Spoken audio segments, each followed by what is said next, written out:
বাড়তি ৩৫% শুল্ক কার্যকর হলে যুক্তরাষ্ট্রের মতো বড় বাজারে বাংলাদেশের তৈরি পোশাকসহ রপ্তানিমুখী শিল্পগুলোতে বিপর্যয় দেখা দিতে পারে বলে মনে করছেন অর্থনীতিবিদরা। আলোচনার জন্য হাতে আছে ২০ দিন। এর মধ্যে শুল্ক ও অশুল্ক বাধা দূর করার পরামর্শ দিয়েছেন তারা।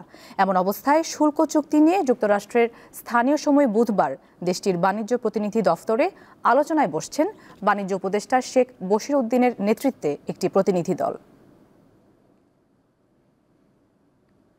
১৪টি দেশের ওপর নতুন শুল্ক আরোপ করেছে যুক্তরাষ্ট্রের প্রেসিডেন্ট ডোনাল্ড ট্রাম্পের প্রশাসন।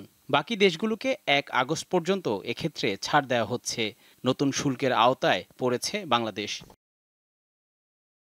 ৩ মাস আলাপ আলোচনার পর ৩৭% থেকে ৩৫% শুল্ক আরোপের ফলাফল হতাশাজনক বলে মনে করেন অর্থনীতিবিদরা। এতে তৈরি পোশাকসহ কয়েকটি খাত প্রতিযোগিতায় টিকতে পারবে না বলে মনে করেন তারা। মাত্র ২% কমিয়ে ১ আগস্ট থেকে সেটা ৩৭ থেকে ৩৫%-এ করা হচ্ছে। অর্থাৎ আমরা এখন যে গড় ১৫% দিচ্ছি তার সাথে আরও ৩৫% যোগ হলে আমরা যা রপ্তানি করব ওইসব আইটেমের উপরে গড়ে ৫০%-এর মতো শুল্ক বসবে।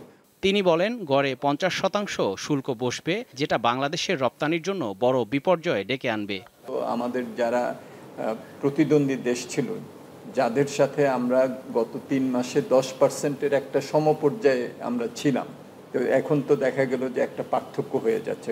প্রতিযোগী দেশগুলো থেকে বাংলাদেশ আলোচনায় পিছিয়ে রয়েছে বলে মনে করেন এই অর্থনীতিবিদ। চীনের সঙ্গে এত বিরোধ মার্কিন যুক্তরাষ্ট্রে, কিন্তু তারপরে এই বাণিজ্যের জায়গাতে তারা কিন্তু একমত হয়েছে এবং একই সঙ্গে ভিয়েতনাম একটা বাণিজ্য চুক্তি করছে আর ভারতের সঙ্গে মোটামুটি একটা সমঝোতা হয়ে গেছে। তো তাইলে তার মানে হলো কি যে আমাদের প্রতিযোগিতার চাইতে আমরা পিছিয়ে পড়লাম এখানে।